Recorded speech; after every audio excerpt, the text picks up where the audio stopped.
You guys, gimana? How are you guys? Sehat-sehat semuanya?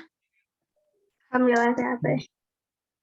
Oke, supaya nggak banyak makan waktu ya, let's start our lesson.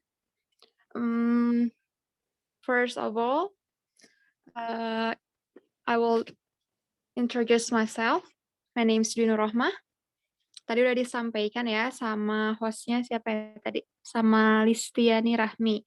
Oke, ya tapi kalian bisa panggil aku Dewe, Teh Dewe.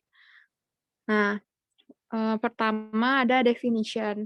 Ini mata kuliah interpreting ya. So the definition is interpreting is change one language to another language. In interpreting, don't ever try to change active sentence to passive voice.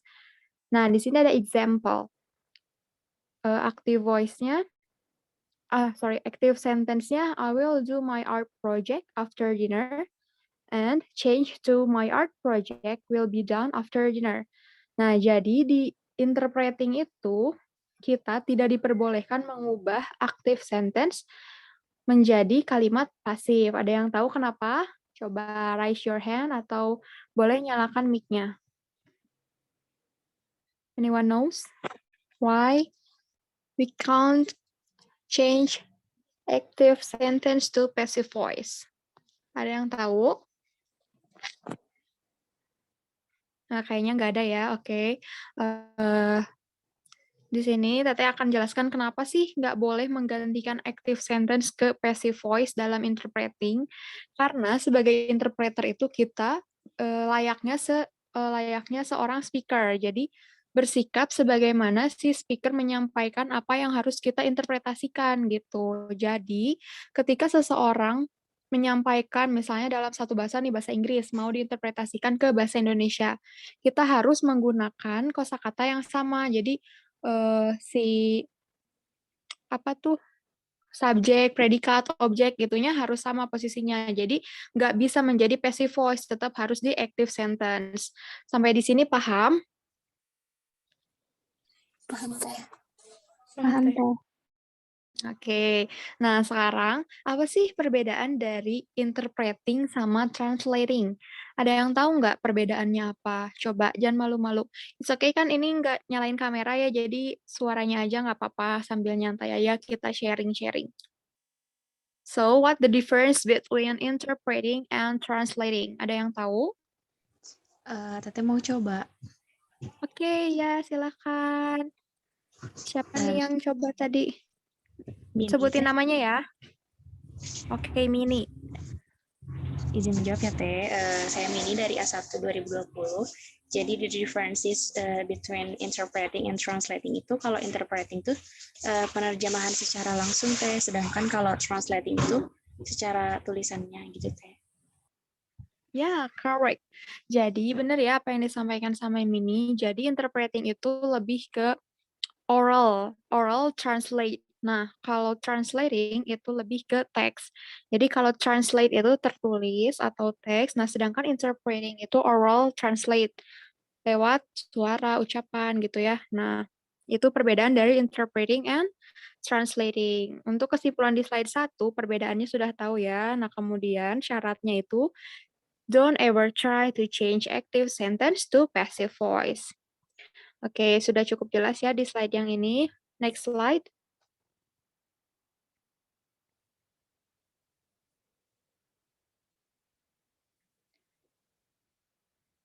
Nah, sekarang kita masuk ke two general type of interpreting. There are two types of interpreting. Ada formal interpreting and informal interpreting. Nah, formal interpreting ini divide into three types. Kalau informal interpreting ini biasanya lebih ke audiensnya itu sedikit, sedangkan formal interpreting itu audiensnya lebih banyak. Nah, di sini there are three types of conference or formal interpreting. Jadi di formal interpreting itu ada tiga. Yang pertama ada consecutive, simultaneous, sama whisper.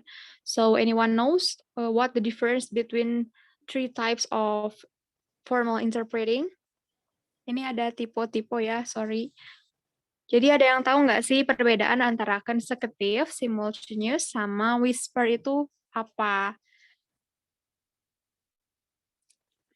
Ada yang mau mencoba menjawab? Kita sharing-sharing aja ya, nggak usah tegang. Ini biar siapa tahu ada yang lebih paham, ada yang tahu bisa menyampaikan, atau mungkin memberikan pendapat. Even nggak correct 100% juga it's okay.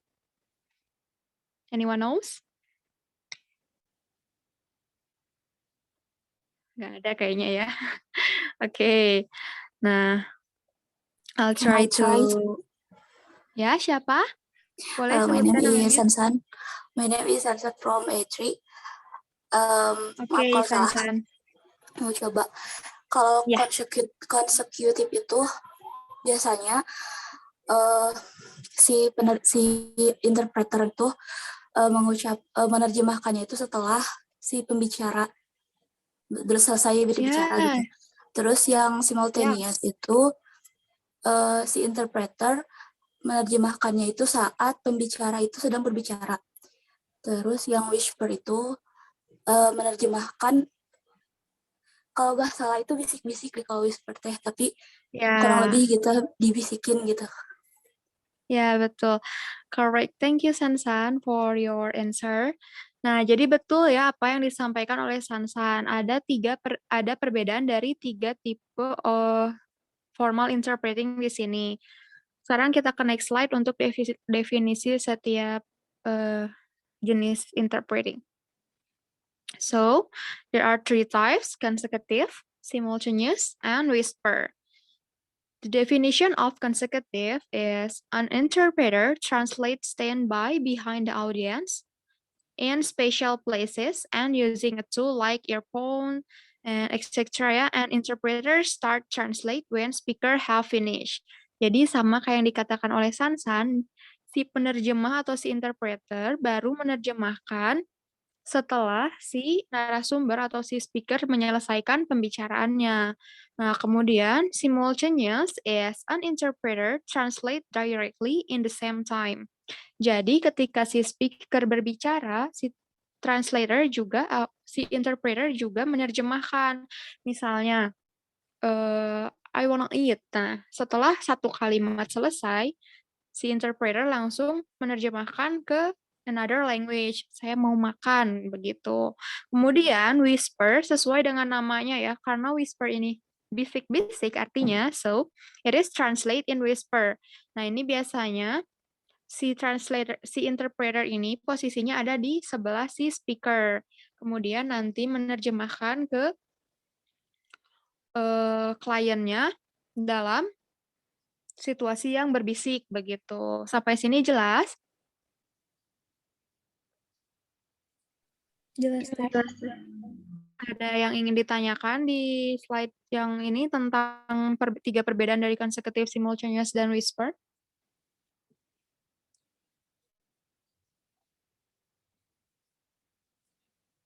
Nggak ada? Oke, so I think it is clear ya, kalau tidak ada yang bertanya. Kesimpulannya, konsekutif itu setelah selesai berbicara, simultaneous itu bersamaan di waktu yang saat itu si speaker berbicara, kemudian whisper itu di belakang atau di samping si klien yang ingin mendapat translate-nya. Nah, itu dalam keadaan yang berbisik gitu ya. Oke, next slide. Nah, in interpreting, di mata kuliah interpreting ini ada the role of interpreter. Jadi peran dari si interpreter itu seperti apa? Nah, it is divided into 2 types. First is ideographic dimension and second is nomothetic dimension. Ini harusnya nomothetic ya. Nah, first is ideographic dimension. Ideographic dimension is interpreter only as an interpreter. And nomothetic is an interpreter can be a speaker, interpreter, or audience in the same times. Jadi, dalam peran si interpreter ini dibagi jadi 2. Nah, di ideographic dimension itu, si interpreter berperan hanya sebagai interpreter aja. Tapi di nomothetic dimension itu si interpreter bisa jadi speaker juga, bisa jadi penerjemah juga, bahkan bisa menjadi audiens atau peserta juga di waktu yang bersamaan. Nah, dia posisinya merangkap gitu ya, tidak hanya sebagai interpreter, but also can be a speaker or an audience gitu. Paham nggak di bagian role interpreter ini? Hello guys, is it clear? Yes, it is. Yes, thank you for the answer. Ini pada lemes ya, siang-siang udah pada makan.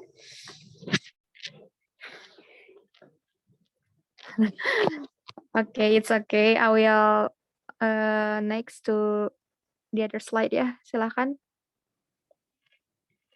Nah, jadi tadi sudah menjelaskan definisi dari interpreting itu apa, perbedaan dari interpreting dengan translation itu apa, kemudian tipe-tipe dari formal interpreting itu apa saja, lalu role of interpreting. Nah, sekarang kita lanjut ke kinds of turn taking. So, in interpreting we have kinds of turn taking. Sebelumnya, boleh tahu dosen mata kuliah interpreting di sini kalian sama siapa ya? Mr. Evan. Oh, tapi udah pernah membahas tentang ini, turn taking atau yang tadi sudah disampaikan? Kalau yang ini kinds of turn taking belum deh kayaknya. Oh, oke. Nah, jadi ada macam-macam dari turn taking ya. Nah, di sini ada 3 types of turn taking. First is taking the floor, next is holding the floor, and third is yielding the floor. Turn taking di sini tuh jadi kayak kesempatan untuk berbicara gitu ya. Nah, ada taking the floor yang pertama. Taking the floor ini divide into 3 types lagi. Ada several types of taking the floor. Yang pertama, or number first, number one is starting up, second is interruption, and third is overlap. Ini overlap ya. Nah, yang pertama itu starting up. Ada yang ngerti nggak maksud dari taking the floor yang 3 ini? Kenapa starting up, interruption, and overlap? Barangkali ada yang dosennya beda di kelas yang lain. Anyone knows about this definition? Anyone knows the definition of this taking the floor? Sorry. Nggak ada yang tahu. Okay, I will try to explain what is the difference. Jadi kan ada 3 tipe nih, taking the floor, holding the floor, sama yielding the floor. Untuk starting up ini, jadi dia mulai aja berbicara terus gitu ya, itu kayak kesempatan dia ngomong terus. Nah, di tipe yang kedua ada interruption. Interruption ini kalian tahu lah ya, biasanya anak kuliah sekarang kan kayak kalau mau ngasih sesuatu harus dengan instruksi gitu. Nah, itu sama aja ya. Jadi nanti ketika si interpreting ngomong, misalnya dalam sebuah conference atau seminar, ada di mana ada si interpreter itu jadi starting up aja. Nah, kemudian ada interruption. Interruption ini dilakukan oleh audiens. Jadi si audiens itu melakukan interupsi, minta untuk kesempatan berbicara seperti itu. Nah, terus ada overlap. Overlap ini jadi menikung. Kayak when the interpreter speaking, ada audiens yang mencoba untuk berbicara juga di waktu yang bersamaan. Nah, gitu ya. Untuk holding the floor, si interpreter itu menguasai panggung atau menguasai waktu yang telah diberikan. Jadi dia nggak benar-benar nggak memberi kesempatan orang lain untuk berbicara. Kayak, ini waktunya buat aku semua nih. Cuman aku aja yang bisa ngomong dan aku nggak ngasih kesempatan untuk siapapun gitu. Ini holding the floor. Dari katanya aja udah holding ya, jadi dia nge-hold semua benar-benar pengen sendiri aja gitu. Nah, kemudian for the last is yielding the floor. Yielding the floor ini memberikan kesempatan kepada orang lain, tetapi tidak dengan cara overlap seperti yang tadi di taking the floor. Nah, di yielding the floor ini, si interpreter memberikan kesempatan dengan cara bertanya. Jadi, melalui question. Misalnya ada audiens yang ingin mencuri waktu dari si interpreter, yaitu dengan memberikan sebuah pertanyaan begitu ya. Next slide. Nah, there are so many skill that have to required by the interpreter. Ada yang mau bantu baca? Baca aja. Anyone wants to help me, help to read for me and for others? Sambil mengasah reading skill-nya juga ya. Coba ada yang mau bantu baca? Ini cuma dikit kok, skill required ada 6. Halo. Can I try again? Yes, please. Thank you. The time's yours. Okay, skill required. One is language skill, including linguistic.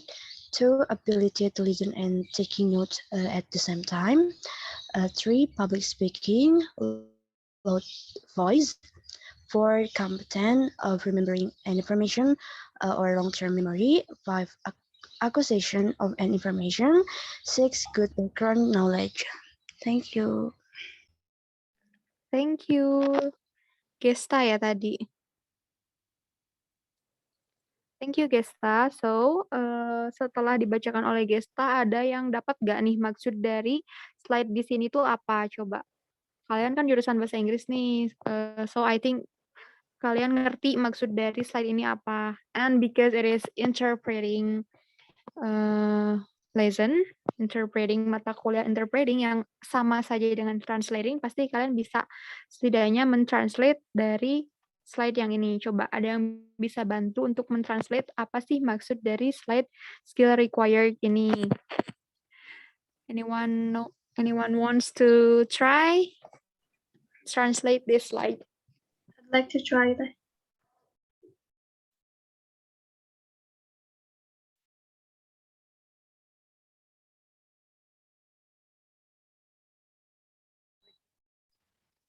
Can I try again, Teh? Oh, siapa tadi yang mau coba? Gesta. Oh, masih Gesta. Oke, Gesta. Thank you. Silahkan. Kalau yang saya pahami dari slide ini, mungkin skill yang memang harus dimiliki oleh seorang interpreter itu yang pertama skill untuk penguasaan bahasa gitu. Kemudian mengenai linguistiknya juga itu pokoknya apapun itu tentang bahasa ya sebisa mungkin harus dimiliki oleh interpreter gitu. Kemudian skill untuk mendengarkan juga karena kan mungkin nanti interpreter sendiri kan akan mendengarkan secara langsung apa yang dibicarakan oleh oleh si customer-nya gitulah kalau bisa dibilang. Kemudian selain itu juga skill public speaking-nya juga harus bagus karena nanti yang akan disampaikannya juga secara langsung gitu bukan lewat tulisan. Nah, jadi sebisa mungkin kayak public speaking-nya mulai dari grammar-nya, tata bahasanya juga yaitu harus dimiliki skill yang baik juga gitu. Kemudian harus mempunyai ingatan yang panjang karena yang tadi karena interpreter itu kan nanti disampaikannya secara langsung gitu. Nah, jadi otomatis mau gak mau kita tuh harus bisa mengingat kata-kata yang disampaikannya apa saja gitu. Kemudian penyampaian informasi juga nanti itu kan sebisa mungkin kayak jangan ada yang terlewat karena kalau misalkan terlewat juga kan nanti penyampaiannya kurang baik juga, kurang bisa dipahami juga gitu. Kemudian harus memiliki wawasan dan pengetahuan yang baik juga gitu Teh kalau yang saya pahami. Exactly. Thank you. Good job, Gesta. So guys, jadi apa yang disampaikan oleh Gesta itu benar ya. Nah, seorang interpreter have to require those skill. Jadi harus mempunyai skill-skill ini, ke-6 skill ini. Nah, apa saja itu tadi ya, language skill yang of course itu harus dikuasai. Bukan ini koreksi sedikit ya, jadi bukan harus bisa, tetapi wajib bisa dikuasai oleh si interpreter. Nah, language skill including linguistic. Ini sorry ya, ada typo harusnya nggak pakai koma. So, linguistiknya itu harus benar-benar ngerti karena setiap bahasa itu kan memiliki tatanan bahasa, setiap bahasa kayak Inggris Indonesia itu kan memiliki perbedaan. Nah, itu harus dikuasai sama si interpreter. Kemudian ada ability to listen and taking notes at the same times. Nah, jadi kemampuan untuk mendengar dan melakukan note taking. Note taking itu jadi kita nulis note ya dalam waktu yang bersamaan. Selain dengan mendengar, kita juga membuat note ini, biasanya si taking notes ini digunakan dalam consecutive interpreting. Kenapa di consecutive interpreting? Karena kita harus menunggu seseorang untuk selesai berbicara. Sedangkan jika kita tidak melakukan note taking, besar kemungkinan kita lupa apa yang disampaikan oleh si speaker tersebut gitu ya. Bisa dipahami? Halo guys. Bisa teh. Oke, so it is clear ya. Jadi, harus punya kemampuan untuk listen and taking notes. Alasannya kenapa? Karena ditakutkan ketika si speaker berbicara panjang dan kita tidak melakukan taking notes, akan lupa kemudian yang disampaikan berbeda dengan sumbernya, begitu. Kemudian public speaking and loud voice. Nah, kenapa public speaking? Karena biasanya banyak interpreter yang digunakan di conference yang otomatis itu dalam orang yang jumlahnya banyak ya. Ketika seorang interpreter tidak memiliki kemampuan public speaking, takutnya nanti uga-ege, misalnya ada nih si speakernya atau narasumbernya ngomong A, terus dia jadi gitu. Nah, itu nggak boleh ya, karena kembali ke yang tadi di awal disampaikan, seorang interpreter harus bersikap layaknya si speaker gitu. Mulai dari intonasi harus sama, terus gesture.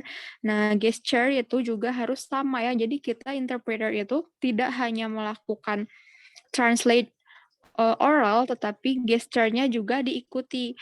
Misalnya yang A dengan gesture lemah lembut, nggak mungkin kita sebagai interpreter menafsirkannya kasar. Nah, itu nggak bisa seperti itu. Jadi intinya seorang interpreter itu harus menjadi seorang speaker itu sendiri gitu ya. Public speaking, kemudian competence of remembering an information or long-term memory. Nah, ini penting ya. Nah, kalau ini pentingnya itu misalnya dalam simultaneous. Nah, dalam simultaneous itu kan kita langsung. Kadang belibet juga nih dia ngomong, terus kita ngomong, pasti ada aja gitu yang kalau belum kalau belum jago itu merasa kesulitan. Nah, mengapa sih interpreter harus memiliki ini? Supaya apa yang sudah disampaikan itu benar-benar terekam dalam memori kita. Nah, sehingga kita minim melakukan kesalahan begitu ya. Nah, next itu accuracy of information. Ini harusnya accuracy ya. Jadi, informasi yang didapatkan itu harus akurat. Pasti ketika kita memiliki seorang klien, nah, kita tuh harus tahu informasinya dulu nih, background dari si kliennya itu seperti apa. Nah, kemudian kita melakukan akurasi, benar atau tidak apa yang udah kita dapatkan informasinya, begitu ya. Begitupun dengan informasi-informasi yang lain, baik mengenai audiensnya nanti tentang apa, lalu pemahaman temanya itu apa, pokoknya akurat tentang informasinya kita harus kuasai. Kan belajar juga ya English specific purposes, udah belajar belum? Halo? Oh, belum ya, semester 3 belum English specific purposes? Belum teh. Nah, itu berkaitan sama si English specific purposes ini. Kenapa? Karena dalam menguasai informasi ini, ketika nantinya kita berhadapan dengan customer atau klien yang background-nya itu doctors atau misalnya kesehatan, kita harus tahu nih bahasa-bahasa yang akan digunakan, bahasa-bahasa Inggris yang digunakan di lingkungan tersebut. Kan ada ya perbedaan kayak bahasa Inggris biasa dengan bahasa Inggris di dunia kesehatan begitu. Nah, ini harus diakuratkan informasinya. Jadi tidak melakukan kesalahan nanti sebagai seorang interpreter. Kemudian yang terakhir adalah good background knowledge. Dan ini harus ya seorang interpreter wajib memiliki background knowledge yang bagus seperti itu. Oke, next slide. Nah, sini ada kata-kata good note taking is the key in interpreting. Sebetulnya ya kalian itu akan sangat dipermudah dengan bagus tidaknya note taking kalian kuasai gitu. Dalam pembuatan note taking ini juga tidak selalu dengan menuliskan sebuah statement atau kata gitu. Jadi misalnya ketika seorang speaker berbicara I love you, misal ya, seorang speaker berbicara I love you.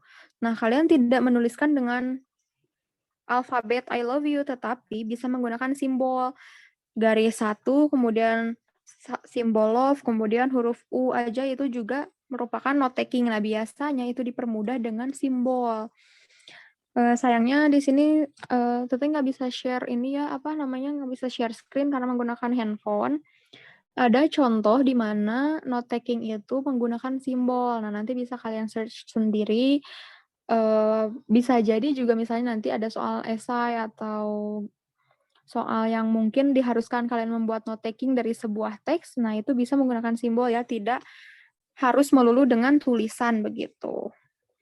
Kembali lagi, note taking biasa digunakan dalam consecutive interpreting. Okay, that's it. Material for this lesson. Thank you. Maybe any question from you guys? Ada yang ingin ditanyakan? Kita sharing-sharing aja ya.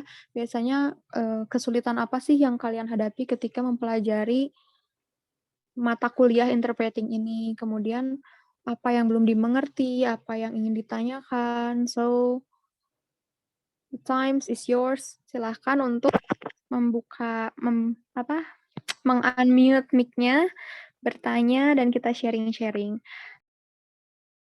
Materi yang disampaikan tadi udah cukup dari Teteh, mungkin ada yang ingin bertanya, silahkan. Teh, may I ask? Yes, Mini, with my pleasure, silahkan. For interpreting Teh, jadi kan selama kita men-translate kata itu kan nggak semua padanan kata yang kita temui itu gampang gitu. Kita cari padanan katanya sama meaningnya yang cocok gitu Teh. So, how can we get references to translate it? Maybe some dictionary or books. How can we find out jadi bagaimana cara kita menemukan padanan kata tapi dari sumbernya yang terpercaya kayak gitu. Thank you. Ya, thank you for the question. Nah, jadi pertanyaan Mini ini gimana kalau misalnya ada kata yang belum diketahui gitu ya. Terus nyarinya itu bagaimana yang emang terpercaya untuk ditranslatekan ke si klien atau si customer-nya nanti gitu ya Mini ya? Iya Teh. Nah, oke. Itu tadi ya. Kalau misalnya sebagai interpreter yang awal-awal seperti kita-kita nih, misalnya yang emang belum punya sertifikat as an interpreter, itu kita bisa melalui dictionary Mini. Jadi bisa dibantu dengan membawa dictionary. Nah, nanti kan ada waktu tuh misalnya consecutive interpreting. Nah, dalam consecutive interpreting ini kita menunggu orang tersebut selesai berbicara. Nah, kita sambil mencari apa ya yang nanti harus saya translatekan, kata-kata apa yang cocok untuk saya gunakan dalam tatanan bahasa ini, misalnya seperti itu. Tetapi, kembali ke skill required yang tadi, bahwa seorang interpreter itu harus memiliki good background knowledge-nya, kemudian juga good ability in English-nya, seperti itu ya. Jadi, untuk jawabannya, ketika misalkan kita seorang yang masih pemula, itu bisa dibantu dengan dictionary. Nah, tapi untuk seorang yang emang as an interpreter pure gitu, udah benar-benar jadi interpreter, itu nggak mungkin kita tidak bisa menangani hal tersebut. That's why harus memiliki skill-skill yang tadi sudah dijelaskan begitu. Apakah cukup menjawab, Mini? Cukup Teh, terima kasih banyak. Ya, terima kasih kembali. Ada yang ingin bertanya lagi? Mungkin kalian ada yang kesulitan nih. Teh, waktu itu dijelasin tentang ini, tapi kita belum cukup paham maksudnya seperti apa. Mungkin bisa ditanyakan.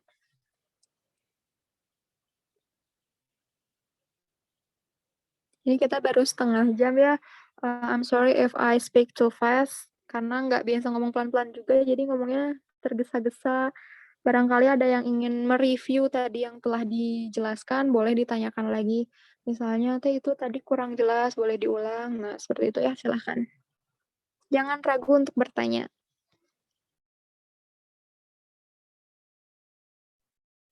Izin bertanya, Teh. Ya, silahkan Listiani. Mungkin nggak terlalu relate sama interpreting, tapi ntar tuh kan kita UAS tuh biasanya esai ya Teh.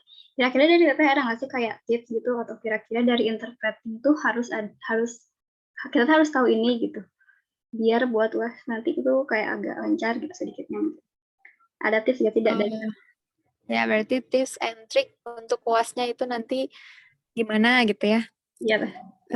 As far as I know, while I study in IKIP ya, jadi sejauh ini kan biasa IKIP emang soalnya tuh esai.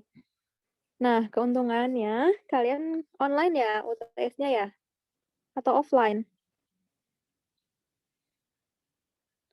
Hello. Online. Nah, jadi kalian punya keuntungan ya di online class saat ini untuk UTS. Kalau tipsnya itu kalau misalnya offline, kita benar-benar harus mereview nih yang telah dipelajari kemarin itu sama si dosen apa aja. Kemudian menghafal lagi pengertian-pengertian dari yang sering dibahas, kayak macam-macam si interpreting tersebut, definisinya apa aja gitu. Terus biasanya waktu teteh yang UTS itu ya, soalnya ada bikin note taking. Nah, bisa jadi kalian juga diminta untuk membuat note taking. Ini bisa latihan dulu nih dari rumah. Misalnya kalian mendengarkan atau melihat suatu teks, terus kalian interpretasikan ke sebuah simbol begitu. Terus juga biasanya yang keluar itu ya tentang kayak definisi. Nah, terus bisa juga kebanyakan dalam mata kuliah interpreting ini tentang bagaimana kalian menjadi seorang interpreter gitu. Bukan syaratnya, tapi menjadi seorang interpreter itu kalian harus seperti apa gitu, sikapnya, menyikapinya. Nah, waktu itu kita dapat soalnya kayak gitu tuh, misalnya tidak merubah yang tadi itu, tidak merubah dari active sentence ke passive voice, kemudian jawabannya tuh kita harus berbicara layaknya kita si speakernya atau narasumbernya, mulai dari gesture, terus juga intonasi itu harus sama. Nah, seperti itu ya jawabannya. Untuk tips-tipsnya sih itu aja, paling banyak mereview dari materi yang telah disampaikan oleh lecturer. Sejauh ini biasanya untuk interpreting sendiri nggak susah. Paling itu tadi yang udah disampaikan, lebih banyak mereview aja materi yang udah disampaikan sama ibu bapak dosen yang sudah mengajarkan kalian mata kuliah ini gitu. Ini juga relate ya sama ini skill interpreting itu harusnya listening sama speaking, enggak sama writing. Nah, jadi untuk ulangan tersendiri kan itu writing ya, kita enggak pakai speaker atau video-video tertentu yang mengharuskan kita untuk translate. Jadi paling materi aja sih, materi yang udah disampaikan sama ibu bapak dosen gitu. Mudah insya Allah, pasti kalian semuanya bisa menjawab pertanyaan yang akan diberikan gitu untuk UTS nanti. Begitu Listi, tips and triknya paling banyak mereview, memperbanyak kosakata juga gitu. Cukup ya? Ya Teh, terima kasih. Terima kasih. Ada lagi yang mau bertanya?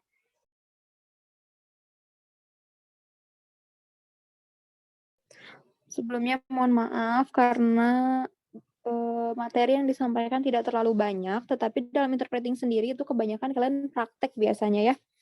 Udah mulai kuliah offline belum kemarin-kemarin? Udah sempat, tapi cuma beberapa hari gitu. Oke. Terus biasanya mata kuliah ini ada prakteknya nggak? Practice as an interpreter gitu. Belum sempat offline Teh kalau mata kuliah interpreting.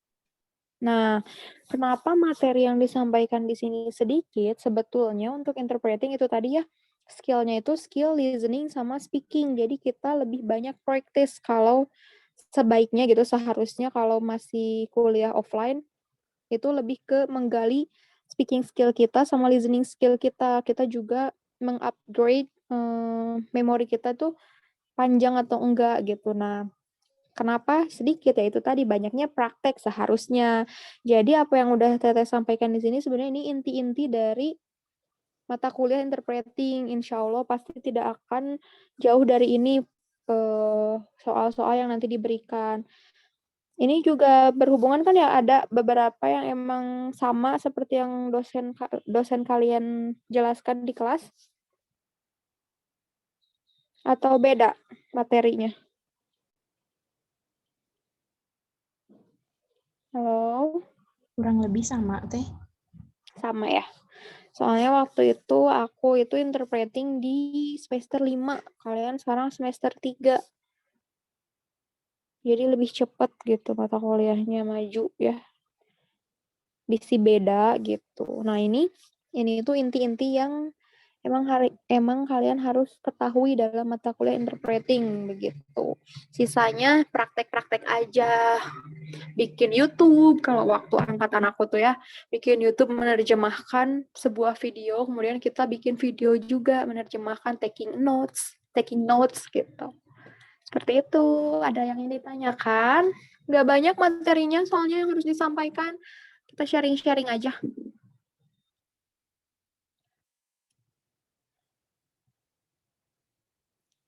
Gimana teman-teman? Any question?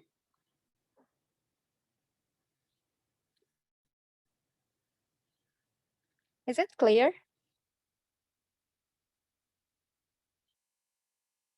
Pada pendiam ya. Ayo speak up. It's okay. Jangan takut.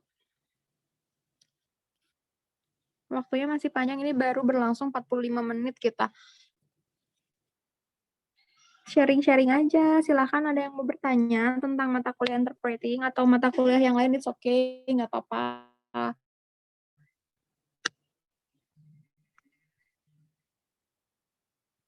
Ya, boleh. Silahkan. Saya Vini Aulia dari kelas A2. Untuk contoh whisper tadi, di lapangan itu contohnya seperti apa ya, Teh? Nah, untuk whisper itu, jadi kalian pernah nggak sih ngeliat misalnya presiden, terus lagi berbicara di depan umum, ada seseorang yang berdiri di belakangnya, kemudian berbicara di belakang kepala si Bapak Presiden gitu. Pernah nggak? Ada yang pernah lihat contoh interpreting di interpreter berdiri di belakang seseorang gitu. Nah, itu ya Oh iya, contoh pernah. dari whisper. Nah, contoh dari whisper interpreting itu kayak gitu. Jadi ada si speaker, misalnya speakernya Pak Yana nih sebagai ketua prodi misalnya ya. Nah, kemudian ada seseorang yang berdiri di belakang Pak Yana. Nah, itu ketika Pak Yana ingin translate, menginterpretasikan misalnya ke bahasa yang lain menggunakan interpreter, tetapi tidak memperlihatkan bahwa tidak menggunakan si interpreter sebagai orang ketiga, nah jadi hanya berdiri di belakang si speakernya. Sedangkan kalau seperti simultaneous gitu atau konsekutif, mereka diberi kesempatan untuk berbicara menggunakan mikrofon. Kalau yang si simultaneous itu bisa lewat mikrofon gitu ya, langsung ke si narasumbernya. Biasanya itu dalam interview interpreting. Nah, kalau si konsekutif itu biasanya di belakang layar menggunakan earphone, tetapi langsung sampai ke si narasumber, langsung sampai ke si audiens, si whisper ini hanya ke si speakernya aja, begitu. Ke si speaker yang ingin menginterpretasikan to another language, begitu. Jadi bisik-bisik gitu, pelan-pelan, suaranya nggak kedengeran. Kalau yang lain dikasih mikrofon untuk bergiliran berbicara gitu ya, tetapi si whisper ini hanya di belakang si orang yang akan menginterpretasikan begitu. Enggak, salah. Maksudnya bukan ingin menginterpretasikan, tetapi misalnya posisinya bertiga nih, ngobrol bertiga. Ada seorang guru, orang tua murid, dan si translator. si interpreter. Nah, si guru ini ngomongnya pakai bahasa Inggris, si orang tua murid ngomongnya pakai bahasa Indonesia. Nah, si whisper interpreter ini mendengarkan guru yang ngomong bahasa Inggris itu, kemudian langsung mentranslate ke belakang telinga si orang tua murid, begitu. Jadi posisinya hanya sedikit gitu ya, hanya dalam ruang lingkup yang tidak banyak orang, si whisper mah. Gitu. Tapi bisa dalam banyak orang, contohnya yang presiden tadi. Jelas gak? Jelas banget ya, makasih banyak. Ya, sama-sama. Gimana, ada lagi yang mau ditanyakan mengenai mata kuliah interpreting ini, atau boleh out of the context, gak apa-apa. Sambil kita mengisi waktu untuk sharing ya.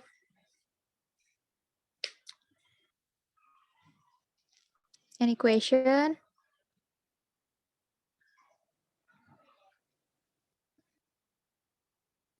Dari tadi yang berbicara perempuan-perempuan aja nih, sama perempuan itu aja juga. Gesta ya tadi, terus Sansan, kemudian Mini, Listiani.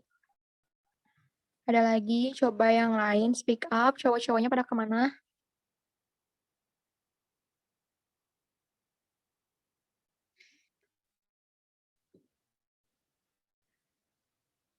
Did you guys understand what I delivered to you? Hello? Do you understand what I delivered? Cukup jelas berarti ya, paham ya udah apa yang udah disampaikan?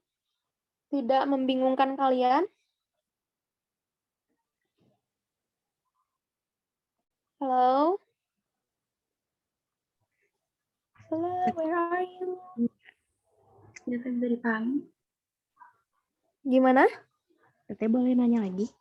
Boleh, silahkan. Nggak apa-apa, nanya aja terus, waktunya masih banyak nih. Tapi sebenarnya ini pertanyaannya out of the topic teh, tapi dirasa aku butuh gitu referensinya gitu teh. Oke, silahkan. Ke teteh. Gimana caranya buat bisa bertahan gitu teh di akademiknya, terus juga finally pas graduate juga cum laude gitu kayak teteh. Kasih teh. Waduh, tahu dari mana? Ya, thank you for the question. Gimana caranya bertahan di akademiknya? Kalau untuk bertahan di akademik itu sebetulnya motivasi ya, terus juga sugesti.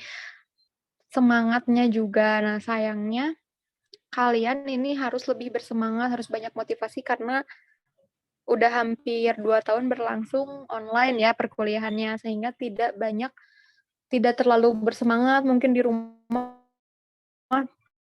sambil tiduran, kuliah tehnya sambil tiduran, terus juga nggak terlalu memahami. Biasanya kalau online, sama seperti apa yang udah dialami waktu aku akhir semester itu, biasanya kalau online itu nggak terlalu dapet ya apa yang disampaikan sama si dosen. Belum lagi masalah-masalah signal yang dihadapi selama Zoom meeting gitu ya. Ya nggak sih? Ya teh, jadi susah gitu kalau online itu nangkepnya teh.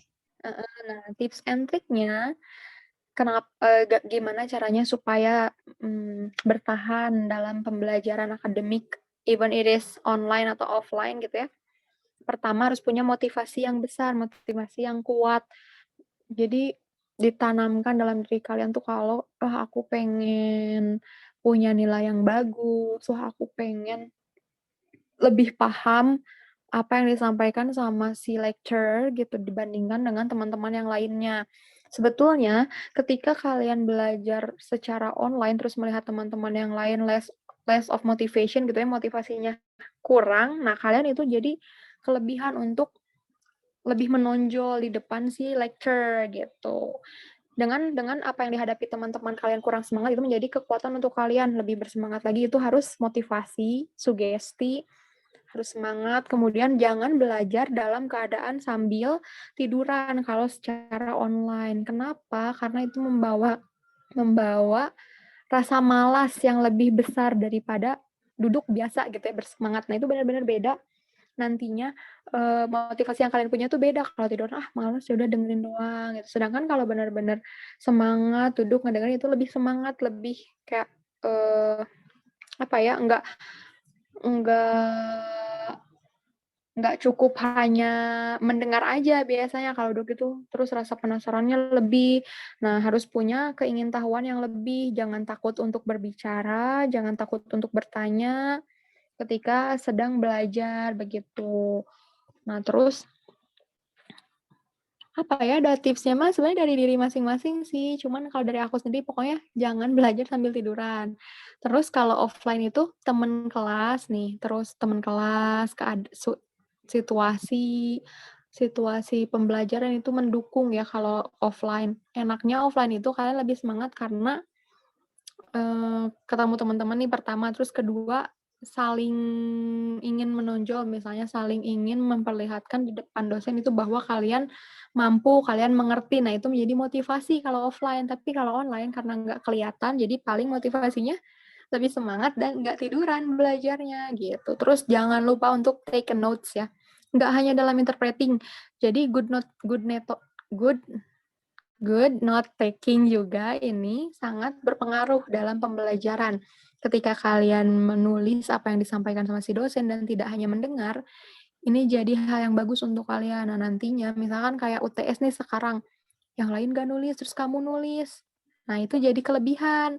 Kalian bisa mereview lagi, oh iya aku pernah nulis nih materi ini, sedangkan yang lain nggak punya materi tersebut, begitu.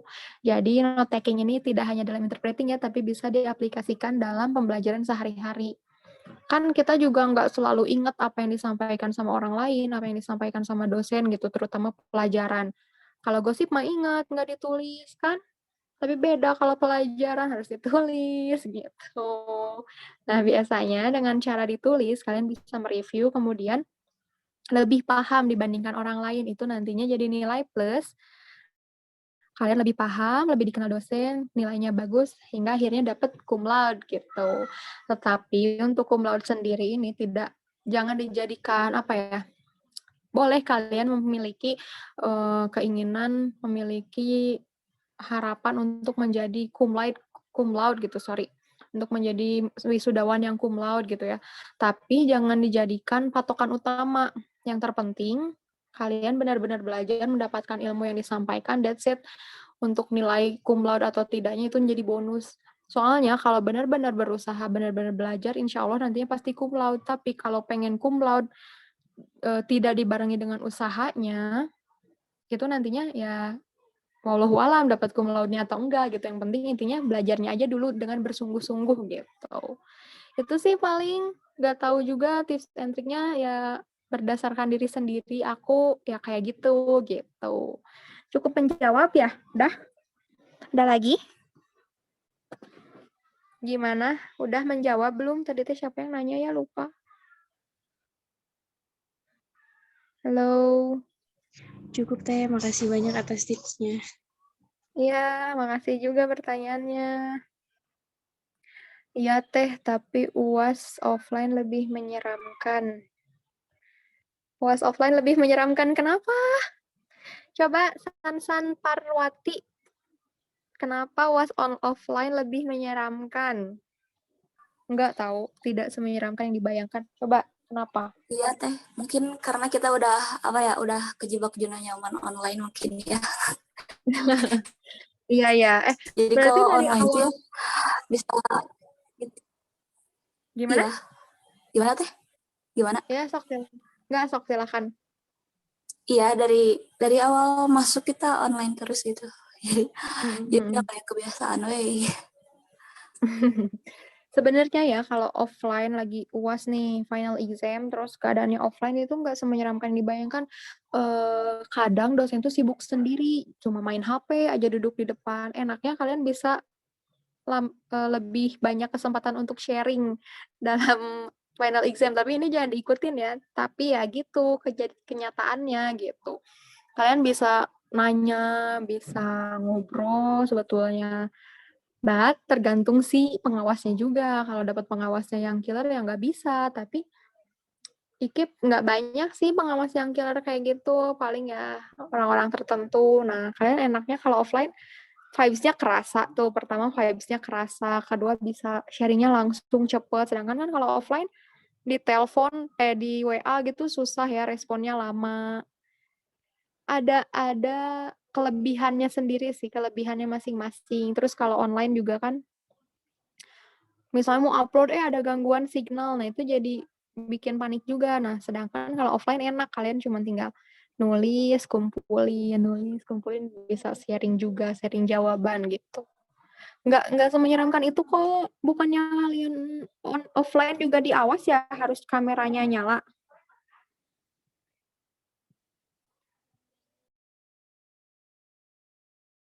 Halo? Iya, Waktu tapi work online. tergantung dosennya sih. Tapi biasanya diharuskan menyalakan kamera gitu. Ya, mudah-mudahan meskipun online, offline kalian bisa menghadapinya ya, bisa menjawab pertanyaannya dengan mudah, dengan lancar, dengan hasil yang memuaskan. Amin.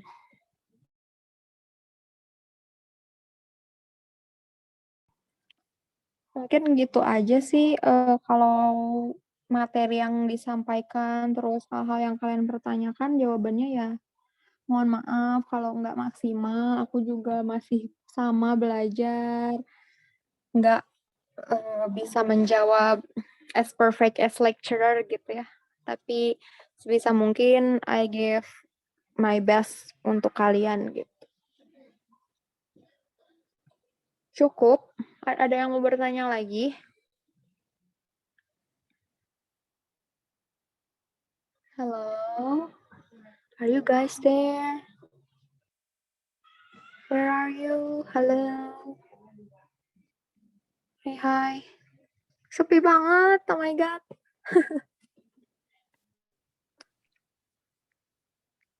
Clear ya sampai sekarang, sampai saat ini udah nggak ada pertanyaan, clear? Is it clear, guys? Clear, Teh. Barusan ada suara cowok. Finally. Oke, yaudah kalau gitu aku tutup aja paling ya. Barangkali ada yang ingin ditanyakan, boleh mungkin nanya aja via WA. Nanti minta nomornya tuh ke hostnya, ke Listiani Rahmi. Nanti insya Allah dijawab, tapi mungkin tidak seperfect yang kalian inginkan jawabannya. Setidaknya I'll try and I give my best for you guys. So that's it for today. Thanks for the opportunity untuk himaya saya khususnya Divisi Education. Thank you for inviting me.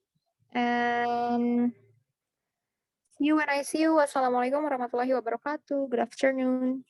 Waalaikumsalam. Terima kasih juga, Teh. Waalaikumsalam Terima kasih warahmatullahi sudah. wabarakatuh. Terima kasih banyak, Thank you. Teteh. Aku live ya. Iya, boleh, Teh. Terima kasih, Teh. Bye. Terima kasih banyak. Yeah, good luck for your final exam, guys. Bye-bye. Ya, terima kasih. Oke, mungkin itu aja untuk hari ini, final exam preparation. Ingin mengucapkan terima kasih banyak kepada Teh Dini Rohma untuk pemaparannya. Semoga ilmu yang kami dapat bisa bermanfaat dan membantu pada final exam nanti. Mungkin itu aja dari kita. Mohon maaf untuk segala kekurangannya. Akhirul kalam. Wassalamualaikum warahmatullahi wabarakatuh. Terima kasih. Waalaikumsalam warahmatullahi wabarakatuh.